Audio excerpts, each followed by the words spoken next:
It's the Pop My Culture Podcast with your hosts Cole Stratton and Vanessa Ragland. Hi, everybody. You are listening to Pop My Culture Podcast. I'm so excited for you guys to hear this episode coming up. We had the best time ever recording it, and I think that's going to show through. And we were so lucky to get our panel. Thank you for listening. If you ever want to donate, because we are mostly listener-supported, you can go to our website, which is popmyculturepodcast.com, and click the donate button. And any amount, large or small, is great, and we'll give you shout-outs on our show. We'll be catching up with those next week when we are together again. Also, we love to hear from you, so if you ever want to leave us a review on iTunes, that's really great. That helps us get featured. Or send us an email at info@popmyculturepodcast.com. Now, today, we are lucky to still be working with our wonderful sponsor, Bonobos. So for all of you boys who want to look like men, go to Bonobos. That's bonobos.com, Bonobos. They've got great men's clothing, and for first-time customers, you can get 20% off by using the code POPMyCulture. And there's free shipping all the time. So try it out. It's easy, and you're going to look so good. And now, without any further ado, the legends of voice acting. Welcome to the Pop My Culture Podcast. I'm Cole Stratton. I'm Vanessa Ragland. And we're live at RIOT LA! Woo!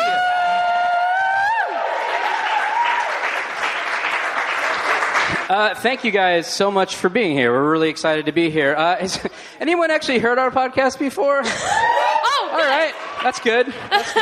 That's really good. That could have been really sad. Yeah. No, it would be okay. Would it? Sure. We have an awesome panel for you guys. Exciting. Our podcast is like a loose, fun conversation on pop culture, people's careers, things like that. So it's going to be a goofy, fun little show, I think you can already hear that it's going to be loud the whole time. So too. So let's introduce our panel. These are some of your favorite voiceover artists ever, voice actors. They are responsible for hundreds of your favorite characters. So let's bring them out one by one. You know him as Yakko Warner and Pinky on Animaniacs, Raphael and Donatello on TMNT, Snow Job on G.I. Joe, and Carl Wheezer on Jimmy Neutron. Ladies and gentlemen, Rob Paulsen!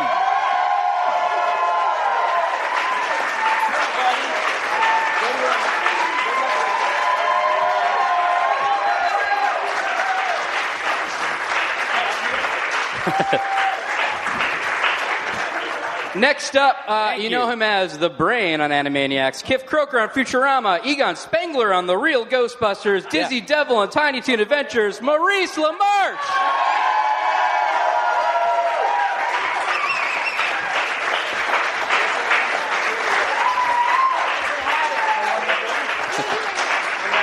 Whatever you want to be. Next up, you know her as Timmy Turner on The Fairly Odd Parents, Dill Pickles on Rugrats, Bubbles on the Powerpuff Girls, and Batgirl on the new Batman Adventures, Tara Strong.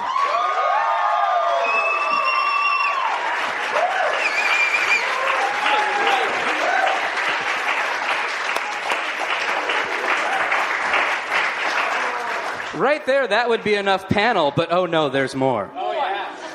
Next up, you know her as Penny on Inspector Gadget, Elmyra Duff on Tiny Toon Adventures, Susie Carmichael on Rugrats, and Foxxy Love on Drawn Together, Cree Summer!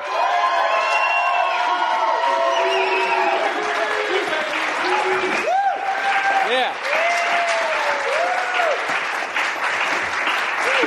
And finally, he's the voice of Hermes Conrad on Futurama, Samurai Jack on Samurai Jack, Green Lantern on Justice League Unlimited, and my favorite, Woody on the animated Mr. T show, Phil LaMarr!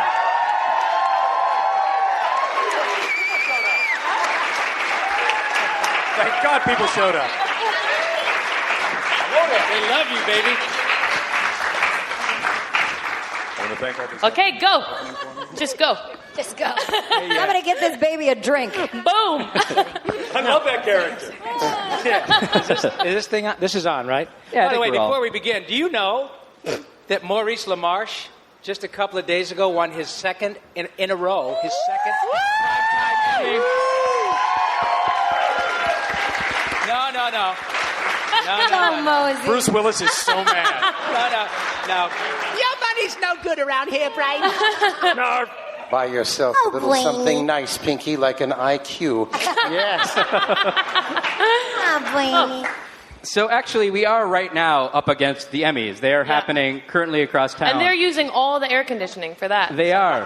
Actually, they're not. Supposedly, it is 125 on the red carpet. And people are passing People are passing out. People are passing out. Anybody good? Acting is dangerous.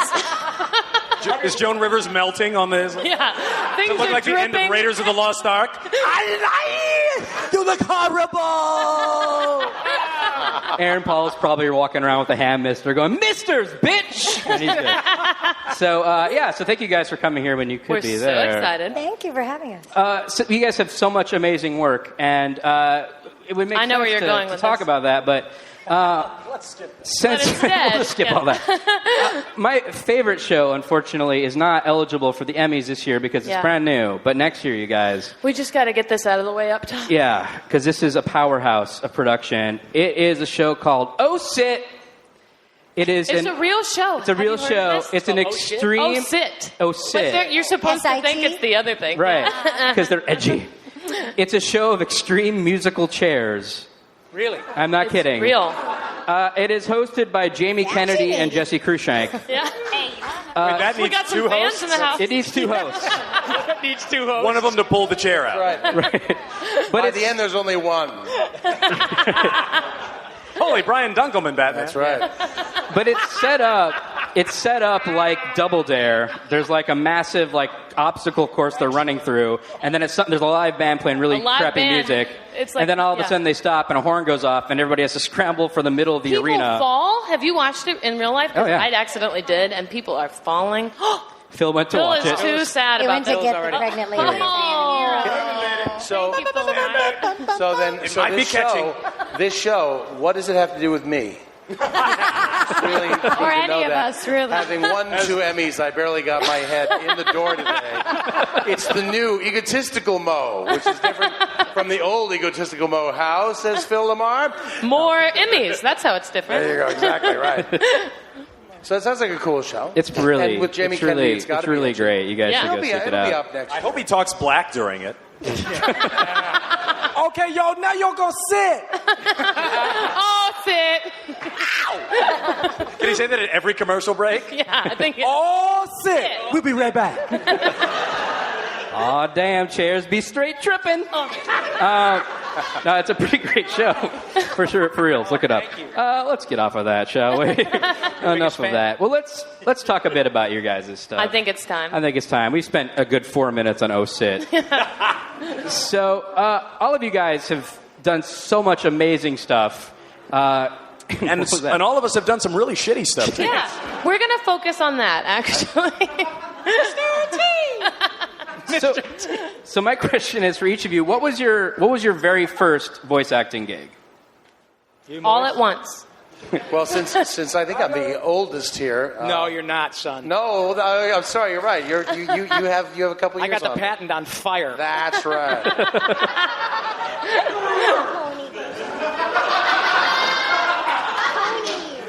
My very, very first thing ever in voiceover was a Canadian cartoon, so it doesn't count. Not at all. Yeah.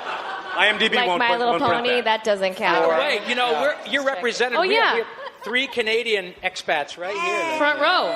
We are La migra. we are the penalty box in a Montreal Canadiens game here, eh? Tabarnak. Okay, very first thing I ever did was a Canadian cartoon for Nelvana Films called Easter Fever. It starred Garrett Morris as the Easter Bunny, and it was a roast of the Easter Bunny. A literal roast? A literal. One episode only. It was a Dean Martin style roast, and Catherine O'Hara was in it, and Eugene Levy did a voice in it. I mean, this was when they were all still in Toronto, and I was like this new guy at Yuck Yuck's Comedy Club, and they. And was Garrett Morris the name?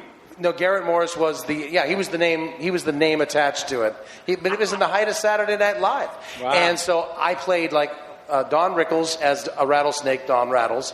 Steve Martin as a horse, Steed Martin. I played like 5 characters, and they paid me for 3. But it was the most money I had ever seen for doing anything like that, and was like, that was my introduction to this wacky cartoon thing. Did you actually do a Steve Martin impression? I did. Go ahead. I can't remember how now. Well, you saw my Alan Rickman. I think we have a low bar that we can all jump over. Yep. The lowest. We are two wild and crazy guys. That was it. That was what I did. Excuse me. I can't remember.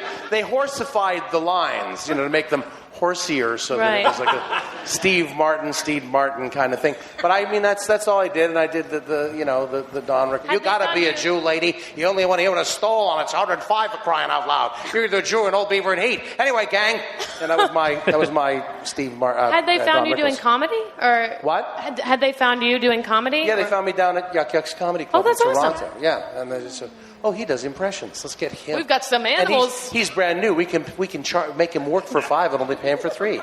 He doesn't know anything. He's 19. So anyway, that was 2 Emmys later. And then look it would who's be on like top. it would be like about 7 years before I did another voiceover. Oh, wow. Down here, and then that was Inspector Gadget. That was the first nice. thing. I was the chief on Inspector Gadget and one of the henchmen. So, but not on Cree's Inspector Gadget. The next season. Were you paid for both roles? I was paid for both roles, yes. I got to America where people know how to pay an actor, goddammit. And now you're doing a podcast in a sauna. That's right. So things are looking up. I've come full circle, Avatar. So, let's go. Let's do the Canadians first. Yeah. What was your first gig? What was your first voiceover? My first job, I got you beat, I was 13. And it was Hello Kitty with Miss Cree Summer here. Oh my gosh. nice. Yeah, so we did my very first job together. And I was the good girl and she was the bad girl. Wait a minute, you also, didn't you used to ride on the back of Cree's motorcycle, right? Yeah, and I bet we could still do it. Whoa. In about 5 months. Ready? Hello Kitty's Fairy Tale Theater is proud to present The Wizard of Oz. Stop it, Kitty. I can't take it anymore. And I was probably like 14. And I already had this like really, raunchy whiskey voice. Well, you've been smoking a lot. Obviously, no. But I was, that was my first time meeting Tara. And we've been working together ever since. And the first job I did, I was 12 years old. And it was the first Inspector Gadget. And I played Penny. And Yeah, give it up for that. Follow him, Brain. They look suspicious. Inspector Gadget, are you all right?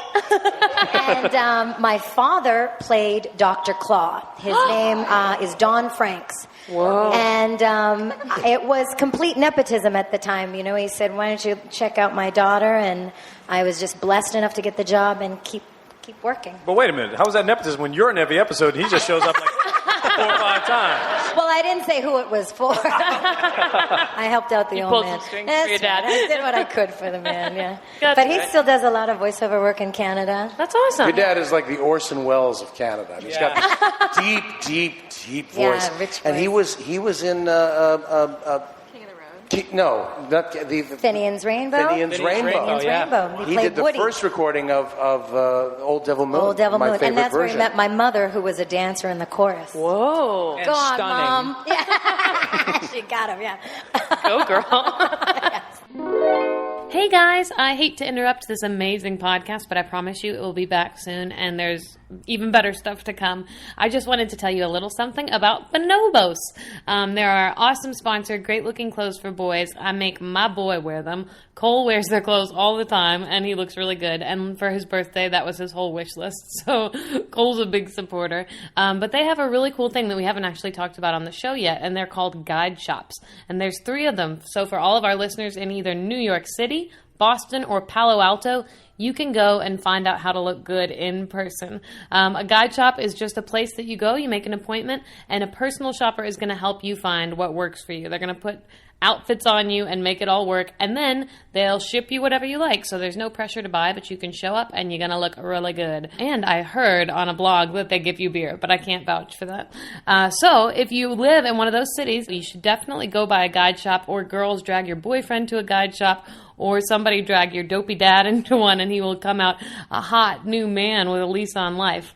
And new customers, when you go in there, use the code POPMyCulture, and they will give you 20% off your order. Woo! They are so nice to us. And now I'm going to be nice to you and take you back to the show.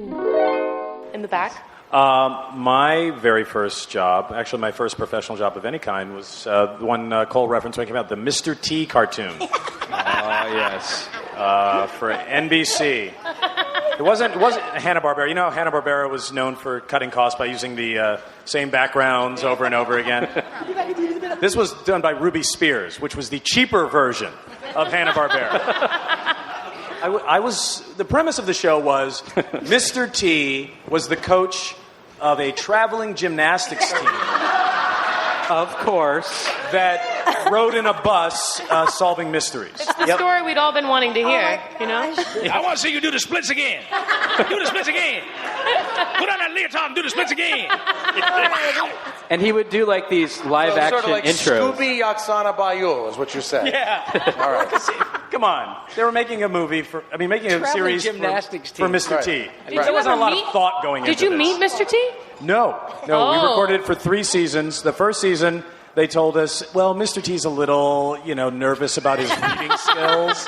So he doesn't want to read in front of the kids because he wants, And then the second season, like, he's so busy. We have to fly to wherever he is to get him to record. And by the third season, nobody asked. If you could track the episodes down, they're hilarious. And really? Mr. T will do these like live action intros before they kick to the cartoons. And one of them that's out there, he comes in and he goes, "Hi, I'm Mr. T. First name Mr., middle name that period thingy, last name T." Genius. And after that, you're on board. It doesn't matter what happens. No, the only line I remember from that is finding my character Woody found a clue. Gaol. That's how they spelled jail in the old days. No, thank you. No, thank you. No, thank you. We actually have the writer here tonight, if they could stand up. My first foray into the first job you ever had? First job I read was retrieving all the phlegm from Winston Churchill's pouty.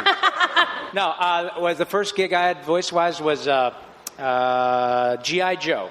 Yep. The original, G.I. Joe. Then I think I played a character named Snow Job. That's right. Which I always thought, which wasn't dirty. It wasn't dirty back then. Dirty. Which I thought was a little disconcerting because any of you who may have seen the show recall that Snow Job was an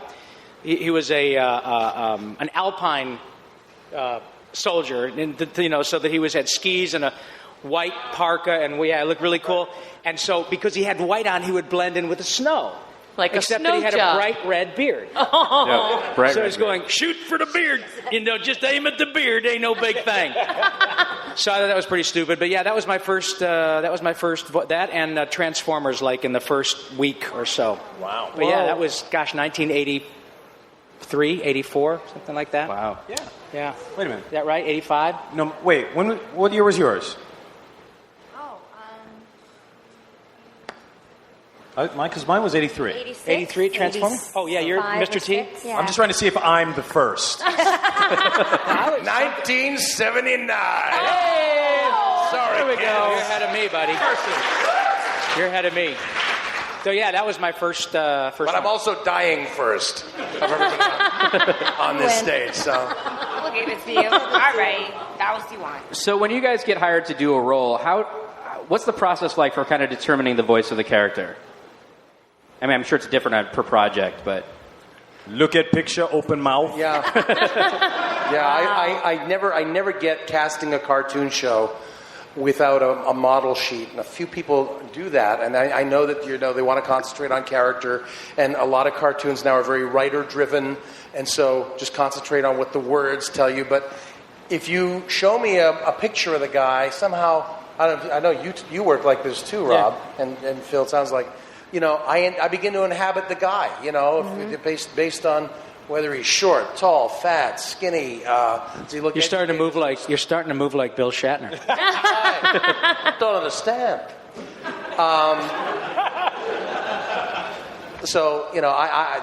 I'm very much.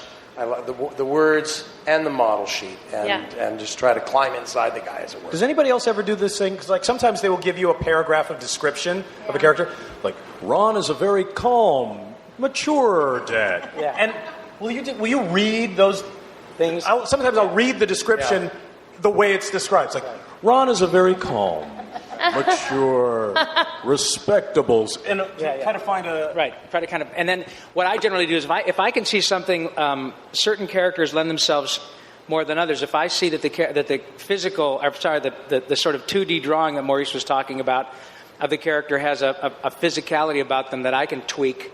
And use that hackneyed actor phrase, make it sort of an organic choice, then I try to do that. I remember that, because Pinky had an overbite, I thought it might be interesting to have difficulty pronouncing his R's, and so Elmyra got to beat the living Christ out of me. Oh, Pinky. Get yourself. I love you so much, Elmyra. Even though you killed me. Cross your arms, we're playing funeral. So yeah, I try to. I'm going to have to come over there and hurt you both. Oh boy, me, you too. I'll read the Foology. I love Elmyra. The character's so great. When Cree and I were talking on the podcast a couple weeks ago, she reminded me that Elmyra has a skull, right? On her little bow, yeah. That was my telltale sign. I love that. That was like when you were talking about looking at, what informs the character. Mm-hmm. Yeah. I remember seeing you saw picture that right away, of Elmyra, and I zeroed in on the skull and her bow, and I said, "This chick is crazy, right?"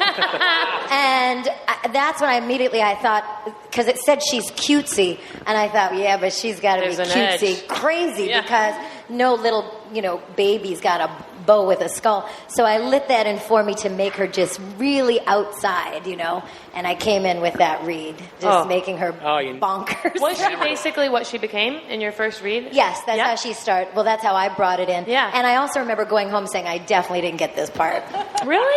Yeah, sometimes you just do something. No, if you go in and you go, that is so mine. No.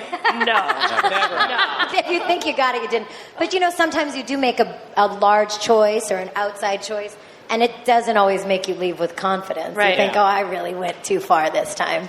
Have you ever had people approach you, like casting directors, because you've all done such distinct characters? Do people want you to hone in on a particular character for a new role? Like they want you to kind of rehash something? Actually, they want you to do the opposite. They'll say, this sounds too much like Max or Foxy or something, and you got to switch it up a little bit. I've heard both. Like I've had people, can you do Timmy from the Fairly Odd Parents here? I'm like, did you just hear yourself? Timmy, who lives with the Fairly Odd Parents. Like, no, he already exists. And most of us are pretty conscientious about tweaking it just a little, as much as we can. A lot of us do a lot of the same type of character, and so you just want to give it a little spin so it's not exactly like what you've done already. Right. You have to. But I think that's also, I was just going to say that I think that's the stock and trade of most of us. The thing that happens a lot is when you find out that an actress or an actor does completely opposite ends of the spectrum characters. Philly is one of those. Raven and Bubbles out of the same skull, and it's just, and the same with like Jim Cummings does Winnie the Pooh and Tigger and the Tasmanian Devil. It's pretty crazy. Yeah. And so I think that I think that tends to be all of our stock and trade. There are very few of us who are lucky enough to be like the late great Lorenzo Music, who does one thing like Kentucky Fried Chicken, but does it better than anybody, and is able to make a really substantial living on that. Yeah.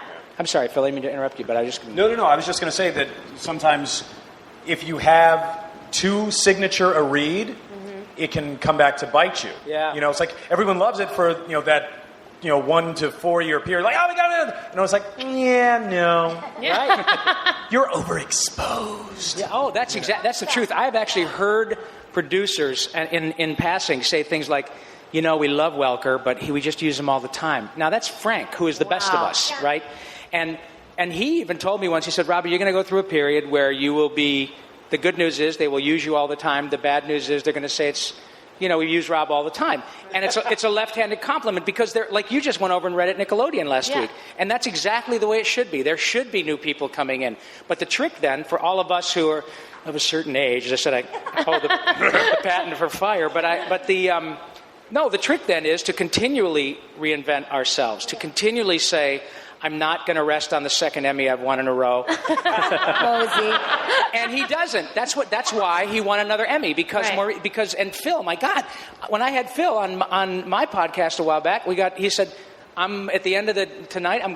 He's going to teach and work out at the Groundlings. So I mean, it's something that all of us always do to continue to keep it going because the competition is what that's the way it should be. You know? Do you guys each have things that keep you on your toes like that? I know you do a lot of improv and sketch and other projects like that. Do you all have something that's kind of fun to tap into, or does your work just keep you fresh? Well, our work certainly does that. I mean, we get to play so many different roles, and I feel like we keep our chops sharp all the time, every day. And not just the roles that we do, but within those sessions, we'll do up to 3 characters, sometimes more. Oh, just give us a cheerleader, just give us an old lady, just give us this, and we're constantly tapping into characters that most on-camera celebrities will never have the opportunity to do, and we love what we do. It's so much fun. Those incidental characters are such a delight. You know what I mean? You come in to do one character and you leave with 4. And on those incidentals, you really get to play and Tara's right, that is your exercise. Yeah. And it's on a dime, too. It's not like you're at home preparing. You know, the director just says, give me this, and you do have to call it up. But that's the fun of this job. Right. It's creative. I think that's why so many folks, you know, like Philly, these really solid improv people, yourself, people like that, it's a very important skill.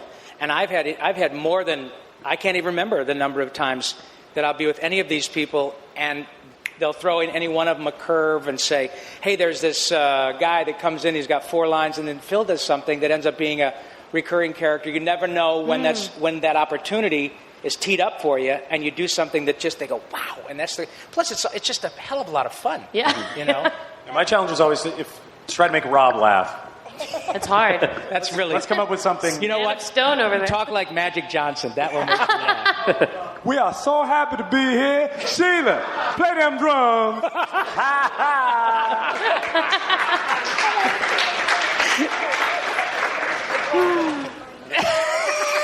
Great. Well, I mean, I think Rob made a good point with it. You know, it is nice to open up the door for some new voice talent, which is why we are going to showcase Alan Rickman right now. Nobody told me.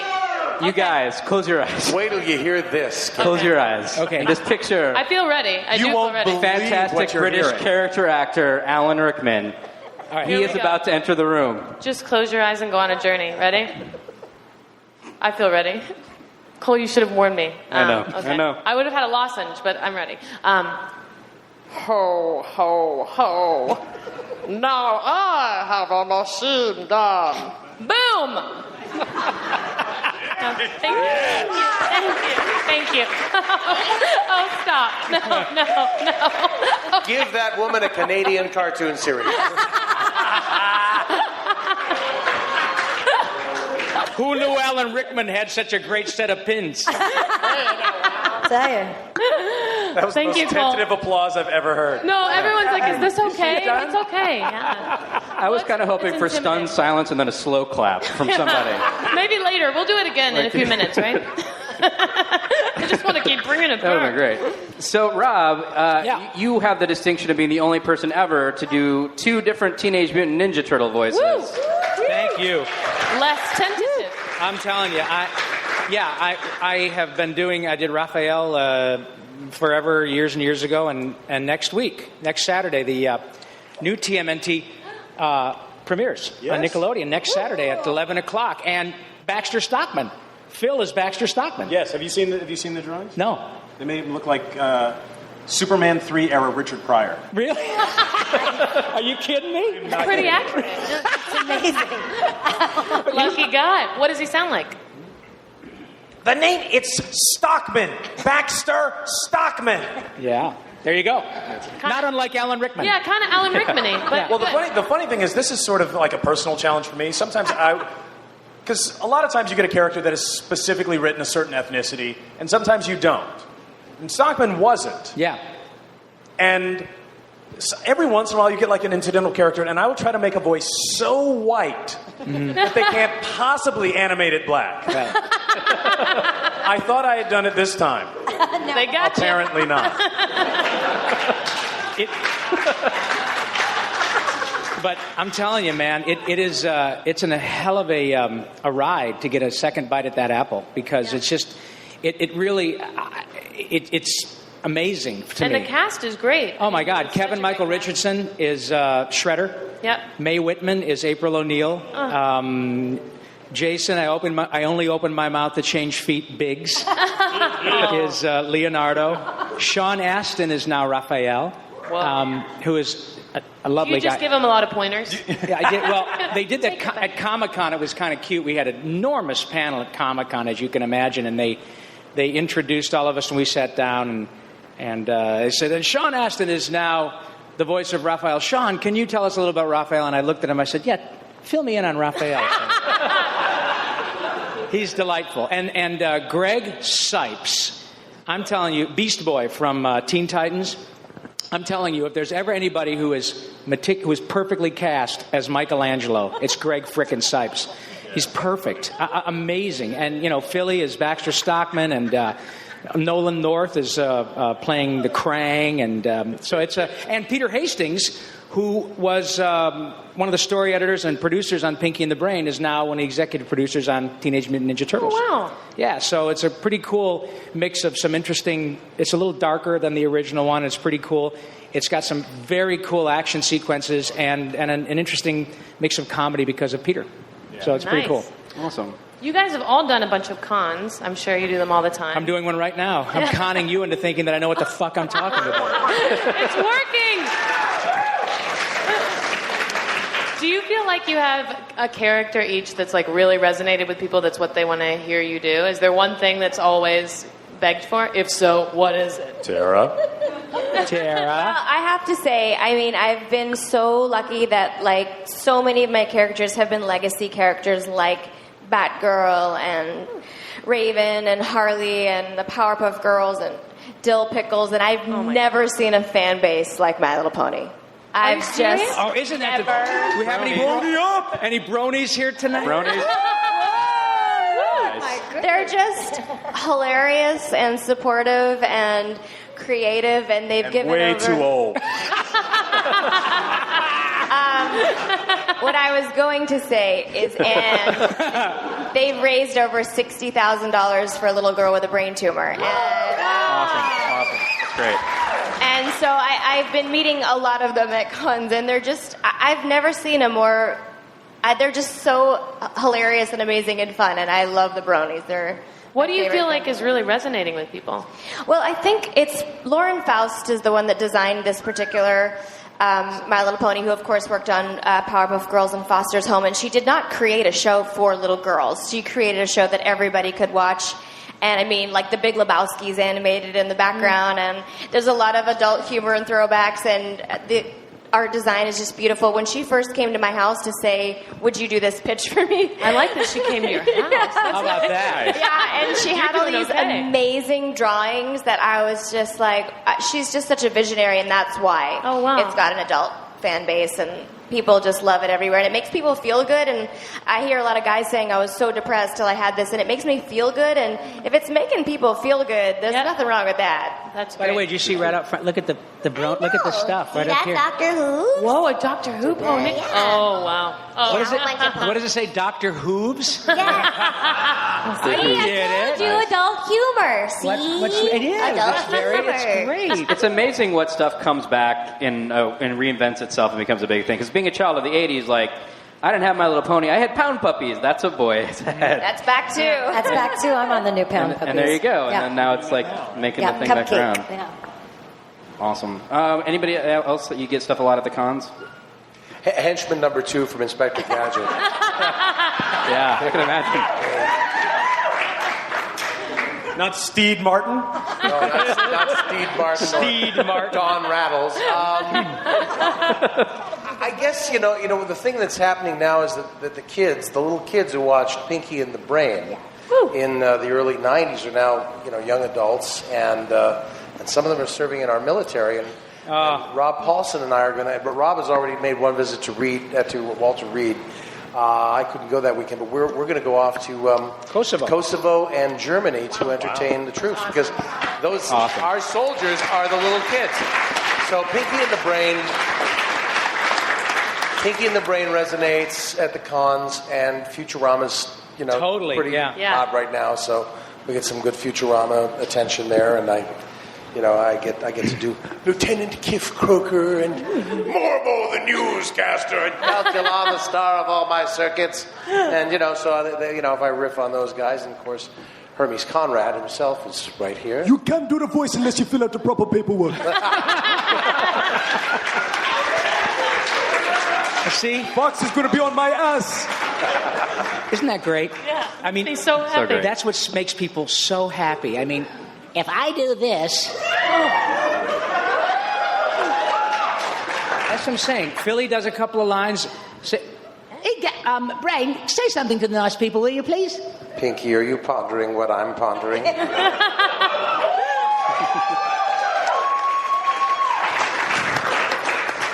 I think so, Brain, but culottes have a tendency to ride up on me.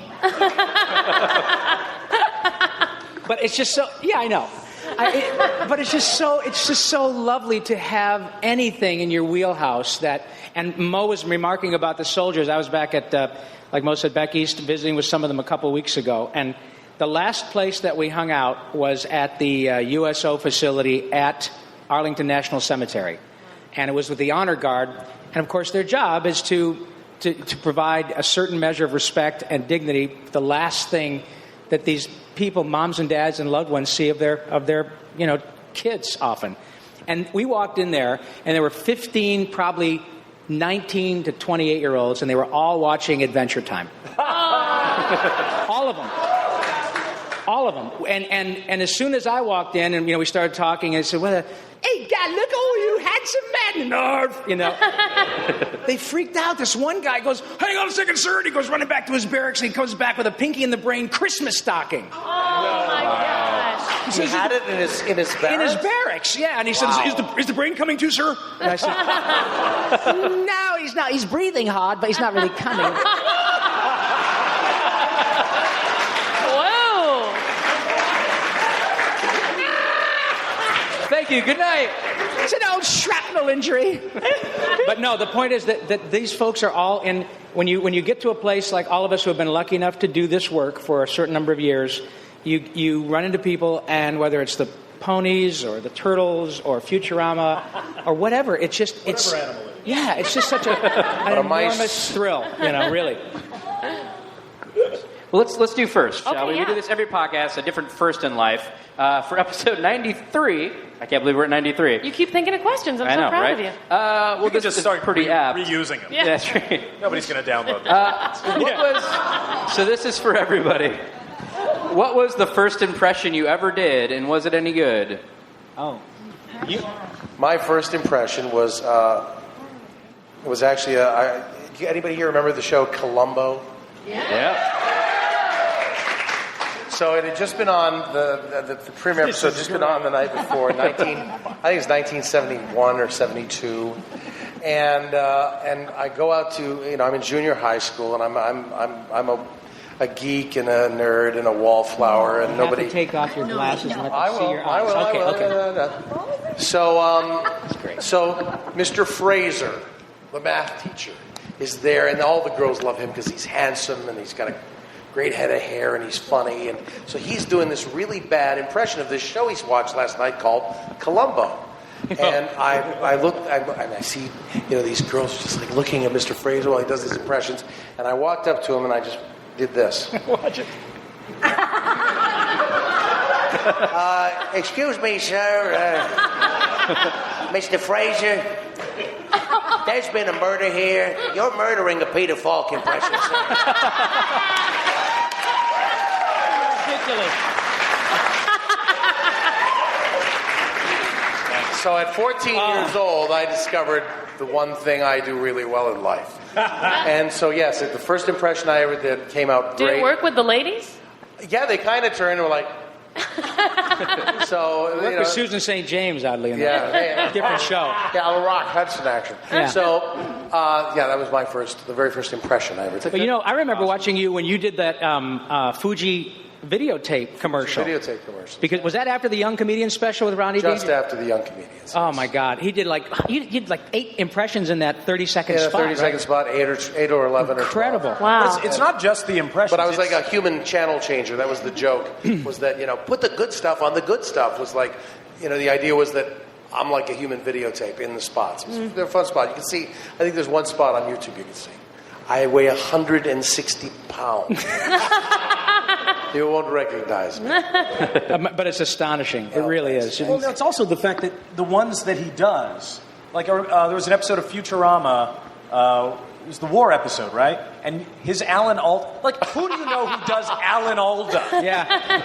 I really hadn't done Alan Alda until most people would think, well, I wouldn't even know an Alan Alda impression until you hear Maurice did. Oh my God. It's like my mom left MASH on in the other room. Yeah. Gee, Zoidberg, leave some for the enemy to kill.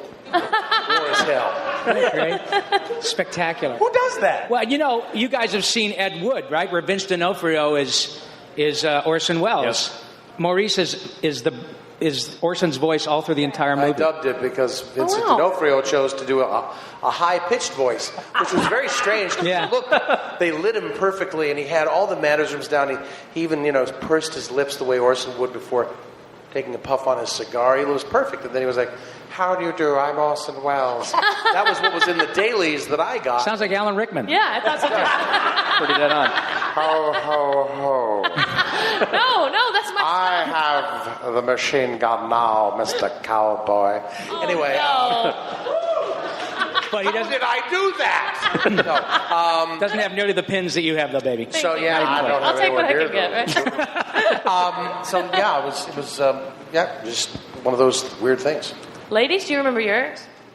Well, I do remember being very little and doing a ton of mimicry of accents and singers. I was crazy for The Little Mermaid, which is why I was so excited to book the sequel and sing with her. I burst into tears when I met her. She was like, "Are you okay?" But my first paid impression was Rosie Perez. It's so good. You gotta hear it. Go ahead. Did you guys see White Man Can't Jump? Yeah. Billy, you're so stupid. You should have said I love you infinity plus infinity. Why didn't you just give her all the money?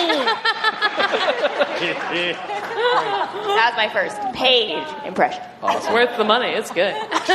Excellent. Do you remember one? Do I remember one? Mm-hmm. I don't really do impressions, but I think, every now and then I do an Eartha Kitt. But that's it. Marcus, darling, But that's... The sad thing is you were probably doing that when you were 10. sounded just like Eartha Kitt. I do a little character on an MTV show called Good Vibes. Yep. And she's a Polynesian Eartha Kitt. Perfect. Nice. It's very bizarre. Awesome. Philly? Phil or Rob? Philly, I think my first impression was probably in a high school play in 10th grade. They were auditioning, they were doing Woody Allen's Play It Again, Sam. And in the play, the ghost of Bogart appears to the Woody Allen character and tells him what he should do to be cool. And I beat out all of the older, whiter guys. To play the part of Humphrey Bogart. Now listen, kid. That plane may leave tomorrow. If you're not on it, you'll regret it. Maybe not today, maybe not tomorrow, but soon. And for the rest of your life. Keep that one. Nice. Just use that all the time now. It's amazing. Billy's like that too. Billy does great impressions of kind of obscure people like John McLaughlin from the McLaughlin Group, Wrong! That guy, that big old... I remember Billy on Icebox.com did Alec Baldwin. Oh, yeah. And it was unearthly. Well, and you did Alec Baldwin. Eric Brauren in... I know, I wasn't Alec Baldwin, I was Eric Brauren. in Team America. Right, that was you. One day, you'll look back on this world us actors helped create and say... Good going, fag. You really made the world a better place, didn't you, fag? God. Now, Robbie, I would guess your first impression was probably George Takei. I want to hear you do that. No, I have a quick story about our friend Mr. Takai. I made a faux pas which I didn't realize. Years ago at Hanna-Barbera, we were doing Johnny Quest, and Mr. Takei was also a guest on the show. And I walked up to him and I said, "Wow, fucking Sulu's here, man. This is cool." So I said, Mr. Takai, it is really a pleasure to meet you. I'm a big fan. He said, "Thank you, young man. What is your name?" And I said, "Oh, my name is Rob Paulsen." He said, "Thank you, Rob. First of all, it's Takei." So then the Flint, Michigan hockey player in me said, "Oh, you mean like DK? Like your fucking career?" But of course I didn't. Yeah. But no, I'm not a real good I mean, especially surrounded by these folks. And when Billy's thrown into the mix, and DiMaggio, and Frankie, Jesus Welker, Jeff Bennett. I mean, it's stupid what they can do. I mean, pretty much all of us do. Chris Walken now. All you got to do is say, "Wow." So I'm not really a good. I'm more of a depressionist. Okay, yeah. A depressionist. Yeah. Good. What about you, Vanessa? Outside of Alan Rickman? I mean, that started at a young age, obviously, to get where it is now. But I was never very into impressions or anything. But I always made fun of my family. I mean, or not made fun of them, but I have a really Southern family, so it was more just like talking like my mom. So you could do that right now, and we had no way to refute whether it's good or not. Yeah, I'm gonna nail it. Ready? Yep. Yeah. Hey, baby. Oh my God. Creepy, right? Oh, creepy. Damn. Excellent. I think for me it was probably Shaggy from Scooby Doo. This is good. Yeah. I do a pretty good. It's no Alan Rickman. Come on, it's time. Okay. Okay, Scoob, zoinks. That was good. Pretty good. Not bad. Yeah. Pretty darn good. Like it's passable. Yes. Watch out, Matthew Lillard. We actually had Lillard on the show, like episode 8, and we did a Shaggy off. If you guys want to go back. Yeah, he won. By the way, can I tell very quickly? There is. I have to say this because this is a comedy festival after all, and my date for the evening. And I'm so excited about this. My date for the evening is a comedy legend. She is. She's in the crowd right now. Ms. Lorraine Newman. Lorraine is here? Where? Hi, Lorraine. Stand and twirl. God. And Where? the reason... Twirl Lorraine. I love Lorraine. Drink up, Shriners. I love Lorraine Newman. Oh, honey, who doesn't love Lorraine You know, Newman? I was looking at Lorraine She's all like- through this. And you're going, who the fuck is that? That woman really looks like Lorraine But, Newman. I mean, but this is the thing. But to have- younger. I just thought, that's... Because why would Lorraine Newman come here? That's right. You look like But Lorraine Newman. I want a debt. I want a family debt. I want a house spiked to the ground. She could be at the Emmys right now. Yeah. Who are you wearing, Lorraine? Who are you wearing?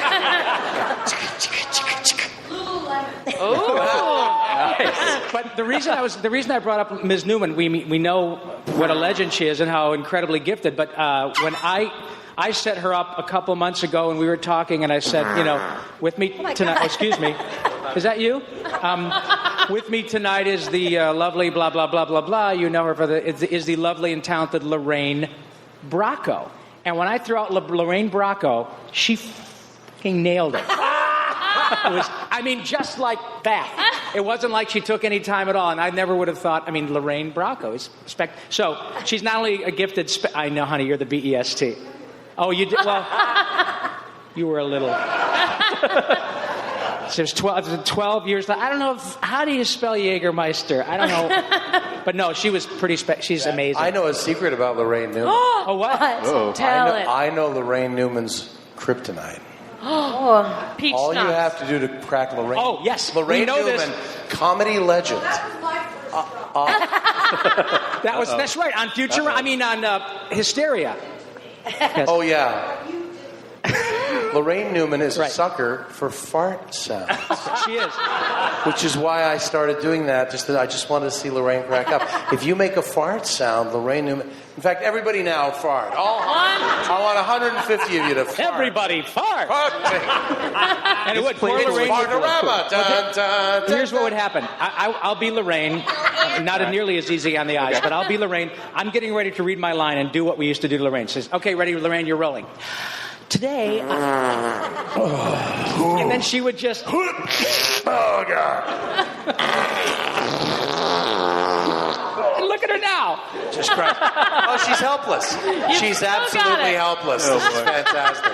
It was. That was her kryptonite. Lorraine Newman. Yeah. Give her a hand. For God's sake.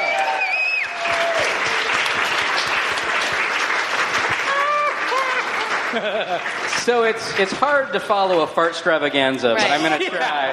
I printed out a couple of scenes that I would love it if you guys would read for us in some of your character voices. First up would be this is just for Maurice and Rob. I'll hand these off to you. Okay. Your parts are marked. It's Abbott and Costello's Who's on First routine that I think would just be perfect for Pinky in the Brain. If you wouldn't mind. All right. So you've got. Okay. All right. So okay. Here we go. Here we go. You ready? It's a twist on a twist. Spoiler. All right. Okay.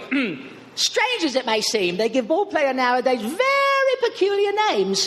Funny names. Nicknames. Now, on the St. Louis team, we have who's on first, what's on second, I don't know who's on third. That's what I want to find out. I want you to tell me the names of the fellows on the St. Louis team. I'm telling you, who's on first, what's on second, I don't know who's on third. You know the fellows' names? Yes. Well, then who's playing first? Yes. I mean the fellow's name on first base. Who? The fellow playing first base. Who? The guy on first base. Who is on first? Well, why are you asking me? I'm not asking you, I'm telling you, who is on first? I'm asking you who's on first. That's the man's name. That's whose name? Yes. When you pay off the first baseman every month, Pinky, who gets the money? Every dollar of it. And why not? And why not? The man's entitled to it. Who is? Yes. So, who gets it? Why shouldn't he? Sometimes his wife comes down and collects it. Whose wife? Yes, after all, the man earns it. Who does? Absolutely. Look, all I'm trying to find out is, what's the guy's name on first base? Oh, no. What is on second base? I'm not asking you who's on second. Who's on first? St. Louis has a good outfield. Oh, absolutely. The left fielder's name? Why? I don't know. I just thought I'd ask. Well, I just thought I'd tell you. Then tell me, who's playing left field? Who's playing first? Stay out of the infield. The left fielder's name? Why? Because. Oh, he's center field. Wait a minute. Do you have a pitcher on this team? Wouldn't this be a fine team without a pitcher? Tell me the pitcher's name. Tomorrow. Now, when the guy at bat bunts the ball, me being a good catcher, I want to throw the guy out at first base. So I pick up the ball and I throw it to who? Now, that's the first thing you've said right. I don't even know what I'm talking about. Shh, don't get too excited. Take it easy, brain. I throw the ball to first base, Pinky. Whoever it is grabs the ball, so the guy runs to second. Who picks up the ball and throws it to what? What throws it to I don't know. I don't know throws it back to tomorrow. A triple play! Yeah, it could be. Another guy gets up and it's a long ball to center. Because? Why? I don't know, and I don't care. What was that? I said, I don't care. Oh, that's our shortstop. And see. Nerd. I don't want to do improv no more, Abbott. Thank you, guys. That was awesome. I've got one more scene. This is for all 5 of you guys. Okay. And I'll preface this with, this is the very opening scene from Quentin Tarantino's Reservoir Dogs. However, it's from his original draft of the script, so some of the names and parts are a little different. And because it's a very R-rated scene, I went ahead and replaced some of those words with some of the TV edit appropriate words, which makes it even more ridiculous. So, I have never ever seen Reservoir Dogs. I think I've been so many years I don't remember anything. So Cree, you're reading the part of Mr. Blue, which doesn't exist in the final thing. But if you could read that as Elmyra, that would be awesome. Phil, Mr. Pink, if you could do that as Hermes Conrad, that would be awesome. Rob, I combined Nice Guy Eddie and Joe, so those 2 parts, Nice Guy Eddie and Joe, maybe as, I don't know. Carl Wheezer. Okay. All right. I can do Tara. Mr. Blonde. I'm thinking maybe Bubbles. That'll be weird. And Maurice, Mr. White. And how about William Shatner? Are you asking me because I created International Talk Like William Shatner Day? You did. March 22nd, I believe. It is March 22nd. All right, so the basic premise of the scene is they're all sitting around at a diner just shooting the shit. And, let's see what happens. Like a Virgin is all about a girl who digs a guy with a big thing. The whole song is a metaphor for big things. No, it's not. It's about a girl who's very vulnerable, and she's been hurt a few times, and then she meets some guy who's really sensitive. Whoa, time out, Green Bay. Tell that bull honk to the tourists. Today, who the funk is Toby? Toby, think. It's not about a nice girl who meets a sensitive boy. Now, granted, that is what True Blue is about. No argument about that. Which one is True Blue? You don't remember True Blue?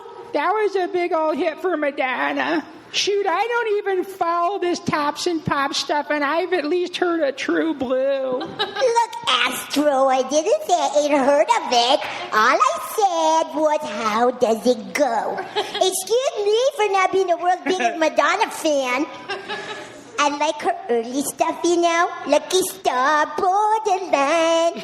But once she got into her Papa Don't Preach phase, I don't know, it just tuned out. Hey, forget all that. I am making a point here. You're going to make me lose my train of thought. Oh, foo. Toby's that little China girl. What's that? I found this old address book in a jacket. I ain't worn it in a crow's age. Toby, what the heck was her last name? Where was I? You said True Blue was about a nice girl from the sensitive fella, but like a virgin was a metaphor for big things. Now, let me tell you what Like a Virgin is about, okay? It's about some girl who is a regular fun machine, okay? I mean, all the time, morning, day, night, afternoon, thing. Whoa, how many things is that? A lot. Then, one day, she meets a John Holmes feather plucker. And it's like, whoa, baby, this feather plucker's like Charles Bronson in The Great Escape. He's digging tunnels. Now she's getting this serious thing action. She feeling something she ain't felt since forever. Chew? Toby, chew? No. And it hurts, okay? It hurts like the first time. The pain is reminding a fast machine what's it like to be a virgin. Hence the title, Like a Virgin. Wrong? Forget you're wrong. I'm right. What the heck do you know about it anyway? You're still listening to Jerry Forget It Vale. Not wrong, Dumbo. Wrong. You know, like the Chinese name. Give me this faulty thing. The heck do you think you're doing? Give me my book back. I'm sick of farting hearing it, Joe. I'll give it back when we leave. What do you mean? Give it back to me when we leave. I want it now. For the past 15 minutes now, you've just been droning on with names. Toby, Toby Wong, Toby Chung. I got Madonna's big thing out of my right ear, and Toby, I don't know what, out of my left.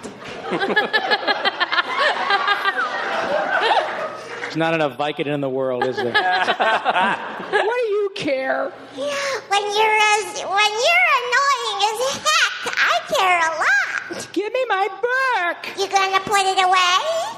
I'm gonna do whatever I want to do with it. Well then, I'm afraid I'm gonna have to keep it. Joe, you want me to shoot him for you? Shucks! You shoot me in a dream, you better wake up and apologize.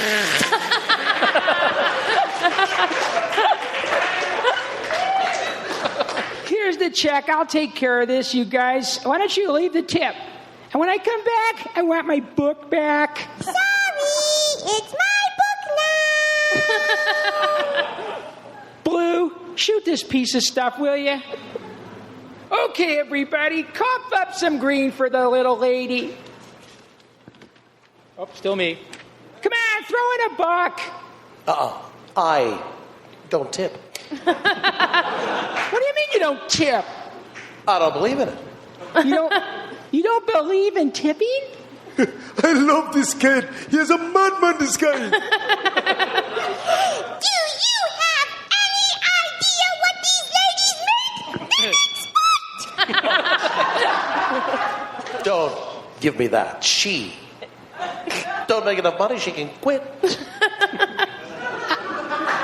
I don't even know a guy who'd have the balls to say that. So let's get this straight. You never, ever tip? I don't tip because society says I've gotta. I tip when somebody deserves a tip. When somebody really puts forth an effort. They deserve a little something extra. But this tipping automatically, that stuff is for the birds. As far as I'm concerned, they're just doing their job. Our girl was nice. Our girl was nice. Our girl was okay. She didn't do anything special. Well, what's something special? Take you to the kitchen and toot your horn? I'd go over 12% for that. Look, I ordered coffee. Now, we've been here a long fucking time. And she's only filled up my coffee 3 times. When I ordered coffee, I want it filled 6 times. What if she's too busy? The words too busy shouldn't be in a waitress's vocabulary. Oh, that's me. Excuse me, Mr. Wright, but the last thing you need is another cup of coffee. These ladies aren't starving to death. They make minimum wage. When I worked for minimum wage, I wasn't lucky enough to have a job that society deemed tip-worthy.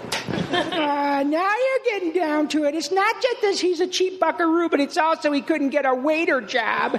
You talk like a pissed-off dishwasher. Forget those chumps and their farting tips. So you don't care that they're counting on your tips to live? Jesus. You know what this is? It's the world's smallest violin, playing just for the waitresses. You don't have any idea what you're talking about. These people bust their caboose. This is a hard job. So is working at McDonald's, but you don't feel the need to tip them. They're serving you food. You should tip them. But no. Society says, tip these guys over here, but not those guys over there. That's bull honky. Oh, they work harder than those kids at McDonald's. Oh, yeah? I don't see them playing friars. These people are taxed on the tips they make. When you stiff them, you cost them money.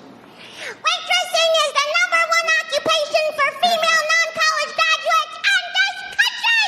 It's the one job basically any woman can get, and making a living on the reason is because of tips. Forget all that. Hey, I'm sorry the government takes their tips. That's fouled up. But that ain't my fault. It would appear that waitresses are just one of the many groups the government fools around with on a regular basis. You show me a paper that says the government shouldn't do that, I'll sign it. Put it to a vote. I'll vote for it. But what I won't do is play ball. And this non-college bull honky you're telling me, I've got 2 words for that. Learn to fully type. Because if you're expecting me to help out with the rent, Because if you're expecting me to help out with the rent, you're in for a big fucking surprise. You know what? He's convinced me. Give me my dollar back. That's it.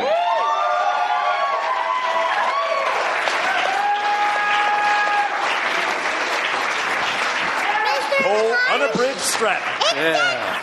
There we go. I said... You said a bad word. It said farting. I don't say farting. You say farting. I say fucking. Oh, thanks, guys. That was awesome. All right, we're going to do something now called Hot Seat.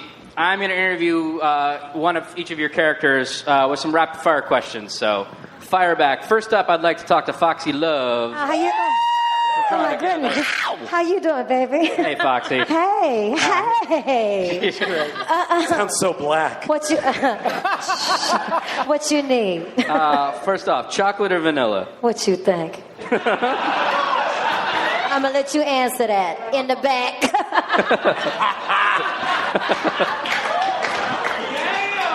Woo! Cereal!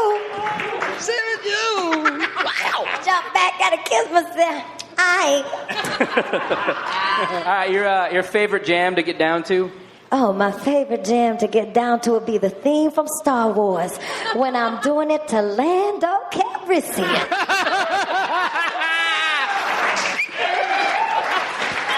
All right, your favorite word?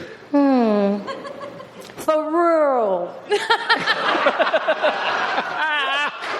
I think I already know the answer to this one. Star Wars or Star Trek? Lightsaber, baby. And finally, if you could do a duet with anyone, alive or dead, who would it be? Oh, Lord, that would have to be Princess Clara. You know, I got some mayonnaise, mama, on my licking hole, and it's only just begun. It's really quite thrilling. Damn, where this bitch get her earrings? I never dreamed I would be so willing to let myself go. This black chick's tongue. That was a duet that we did. In the shower. I never had so much fun as with this black chick's tongue.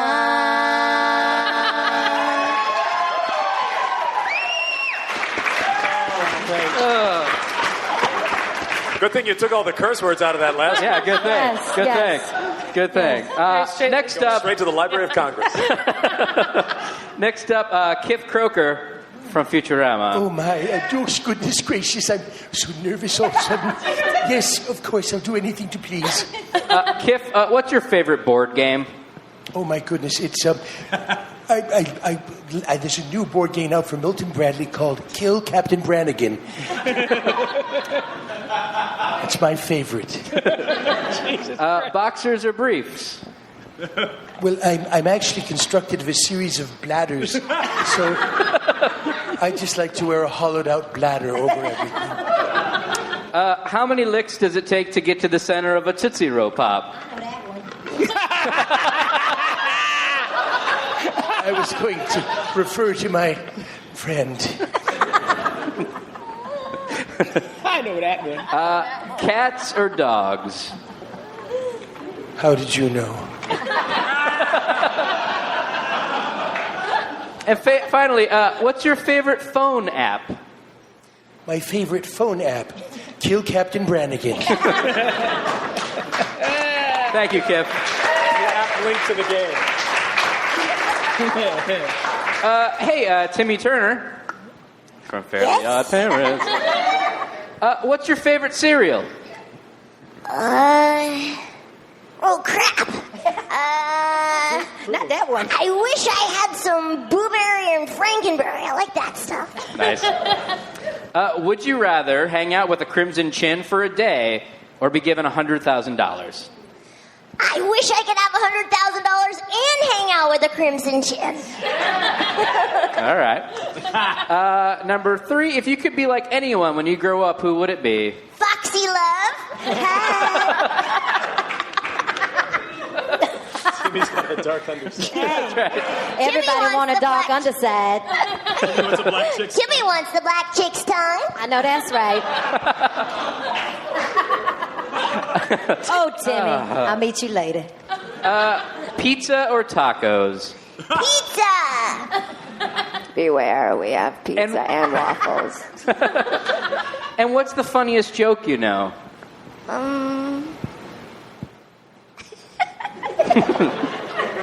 There once was a man from Nantucket. Carl.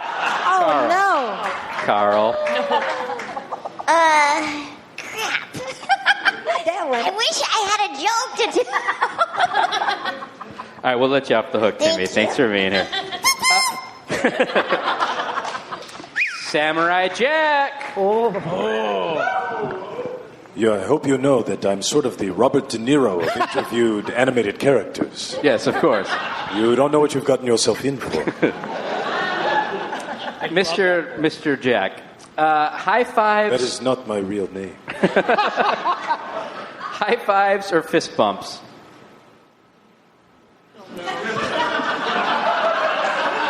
I know that one too. Meanwhile, Gendy just animated 15 minutes after that question. Like showing all the his preferences after all that silence. I would only strike another to save someone. Fair enough. Bruce Lee or Jackie Chan? Bruce Lee was a man of great training. Jackie Chan is a clown. They both serve their purposes. So good. What fashion statement do you hate? Why everyone is wearing these closed-toed shoes these days, I do not understand. All you need is a good pair of sandals. Hot, cold, winter, summer. They're good all year round. Say this 5 times fast. Toy boats. Toy boats, toy boats, toy boats, toy boats, toy boats. Damn. Nice. Finally. I studied under Frank Welker after studying with Robin Hood. Who would you rather fight in a samurai death duel with? Michael Bay or Brett Ratner? Now, I do not fight for entertainment. I would kill both of them for the good of society. Thank you. Wow.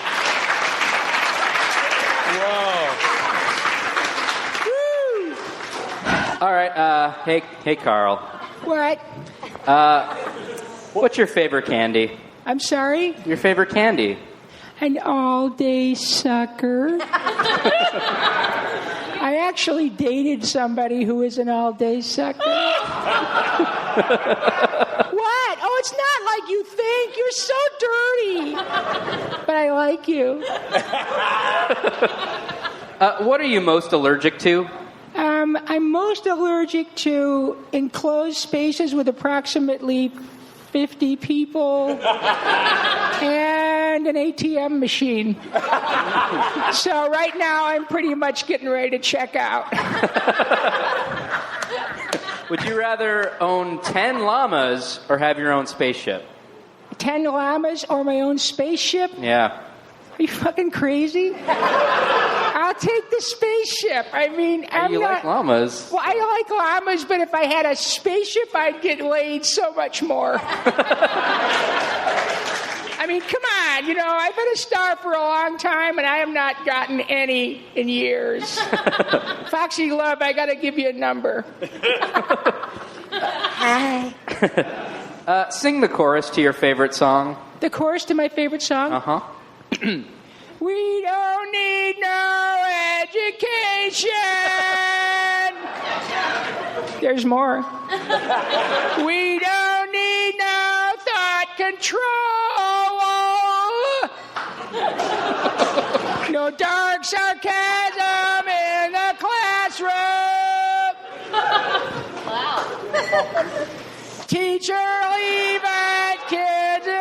That's pretty much it. Yeah, If you don't eat your meat, you can't have any pudding.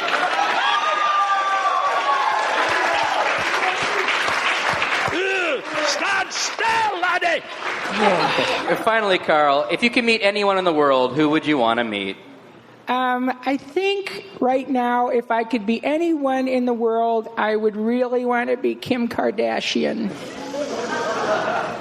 Because, I mean, she's got like 15 million Twitter followers and a great butt And I think that if I looked that good in sort of some Lancome espadrilles and capri pants, I'd have a great time. Thanks, Carl. You're welcome. You guys. You're welcome. All right, Vanessa. See your questions. Okay, guys.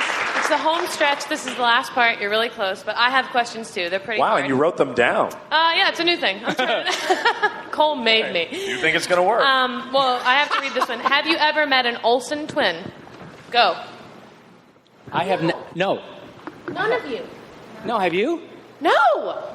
So, okay. Tara's been mistaken for an Olsen twin. Vanessa does ask that every single podcast, and I think it's about a 4% yes. Yeah, but have you had a lot of people that have actually met Olsen Well, twins? no, not many people have met them, but when people have had an experience, they always start it with, well, I saw somebody like scuttering around. like they're always in the periphery It's of an like already Sasquatch weird moment. spot. Well, you had Coulier on the show. He knows him. He didn't say that. He's seen him naked, for God's sake, which Yeah. totally different situation. When they were even Dave Coulier? skinnier. Yeah. He's seen their whole everything. Don't worry, I got filled in on all that juicy goodness. They were so hot when they were babies. Just kidding. No offense here. I'm more child. This podcast is so not going to the Library of Congress. I know. Stuck on a little black baby tongue. Wow! They're going to put it in front of the Library of Congress as a warning to everybody else wanting Cease to come and desist. in. Yeah, on a stake. Okay, and now you guys have all angered a wizard, as I'm sure you knew. And he's going to give you a choice of 2 different punishments that you have to live with. Okay. So, and you can't skirt around this either, so there's no way to make it better. Oh, watch me. Oh, you always do. You're so slippery. Born in a skirt, baby. Okay, so you either have to live in your strangest character voice. So any character voice you've done that you feel like is the strangest is the only voice you can use for the rest of your life. So identify that in your head, hone in on what that kind of nightmare would be. And you can either do that or you have to live in the real life form of their body for your whole life. But you still have your full vocal faculties. Go. Uh-oh, you're not happy about this. Choose you can one or the other? Yeah, you can either have their voice forever or Do I have a different you're job? sentenced to their body. Can we have a different job, or are we voice I actors? think you're going to have to get a different job. Obviously. What if we want their body? Then you win. You win. Who is it, by the way? Well, I mean, there's a little lollipop chainsaw chick gonna running say. around. What does she sound like? Well, she does sound like, I'm so happy my boyfriend loves me even though my butt is so big. You've got gonorrhea face. That's not that strange. So it would have to be your worst character, like your The least... one, your least favorite one. Well, you can't say it's your least favorite. Maybe like your most challenging or your I most... do this, what is it called? Shaolin Chronicles now? Shaolin we Showdown? do this, Shaolin Showdown. And I play Woo-Ya. And that is basically called Blood Throat. At the end of the day, I just call it Blood Throat.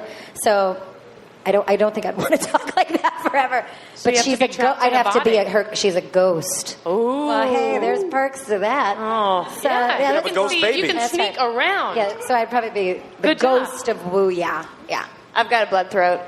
Terrence from Foster's Home. Yeah, that's blood. Some jobs we just call blood throat. Like you see your friends at the end of the day, you go to a new session, they go, how you doing? You go, like, blood throat? I just did, and you name the gig, and they go, I know, I did it last week. Blood throat. Bluefish, don't be such a dweeb. It's a living. And he's ugly, too. So that would actually be yours. I don't want that body, no. No. Take his body with your voice. Who would you do, Phil? I'm trying to think of... Mr. T. Woody? No, Woody's basically my voice, and he's a gymnast, so he's got a great... Yes, he does. That's really a win-win. It's true. I think the strangest voice I've done was Vamp from the video game Metal Gear Solid, which is basically sort of like a dead person's voice. I mean, it's... My queen, you won't believe who I found. Yeah, it's just really, really creepy. But that could be hot, too. But he can't be killed by a bullet to the head, so I'll take the body. There you go. I I think that I'm going to stay with my body, and I'm going to be Mark Chang. Because for the rest of my life, because like here, I could survive. You'd be bartending here. Right, I'd be bartending here. I would like totally be going out with Lorraine Newman, or Lorraine Newman, as we call her on Yugopotamia. And I have a crush on Vicky. So, there we go. Thank God for Fairly Odd Parents. I would do that. How about you, Morris? Who's your weirdest voice? My weirdest voice, it's a show that I did for one season back in 1985. It was called The Popples. I love the Popples. Popples. Look at you. You know the Popples? Yeah. Really? Yeah, in a big way. And you guys know the Popples? God bless the internet. I was going to say, man. All right. Well, it was... By the way, I saw Lorraine, that comedy legend. She just went, yes. Oh, Christ. I played a character named PC Popple. I think it stood for particularly cute or something like that. Uh-huh. I had to do the cutest, cutesiest fucking voice that this just doesn't emanate from me. So I had to talk like this all the time. And if you remember the show was the characters are basically based on the concept of turned inside out socks. Yeah. That's how you got your popple. You got this ball of fluff, and then you unfolded it, and there was your popple on the other side. But it's like what you do with your gym socks. You roll them up, you stick them inside, and then is this Canadian? Pop them out. No, it's a Deke cartoon. It was a popular toy. Well, Deke stands for do it cheap. Do it cheap or done in Canada. Do it Canadian, yeah. Yeah. So that's where we did Inspector Gadget, actually. So I was the second Inspector Gadget after Don Adams retired, but that's a long story. And 3 pennies later. But And a Heather. So I would have to say, I would want to take on. I would have to, if I'd really piss this wizard off, I would take on the physicality of that character, because that would be easier for me than talking like this all the time. And basically, I could still do my voiceovers, and And they you could would be they could just roll inside me in as a fucking rolled up sock into a studio, and I could start, I don't know if I want to work the virtues of a certain car company.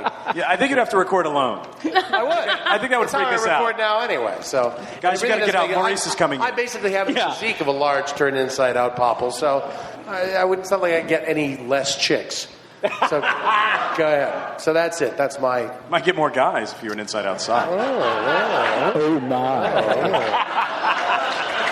Oh yeah. Okay, guys, we're wrapping it up, but I have another question for you, obviously. This is called Roger Rabbit Style Love, and it's a popular game that all the kids are playing, where you pick a cartoon character you've done and you mate them with a real human. So it's like, who is the character? Like, okay, pick a character and then say, oh, they would go great with Angelina Jolie. Get it? Like, who is their human lover? Go. Okay. Or their dream lover. Oh, the character. Yeah, they get to date a real life celebrity. And then you want to hear what it sounds like? No.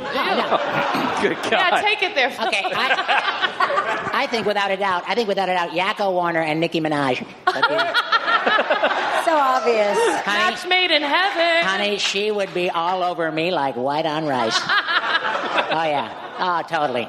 Good choice. Hello, nurse. Fucking A. The brain. Maria Menounos. Yes. Yes, Pinky. Yes. Oh, I take over her world. Oh, yeah. I think that Bubbles should date Justin Bieber just so she could say Bieber. Bubbles Bieber. Bubbles Bieber. But I think mine is obviously would have to be Lando Calrissian. Woo! Wow! The Dracula was a character I played on the Grim Adventures of Billy and Mandy. It was Dracula. It was Dracula, but it looked like Blackula, and it sounded like Red Fox. The big thing was, Dracula don't suck. Dracula scrape with his fangs and then lick. Scrape, then lick. And I like to make love to Betty White.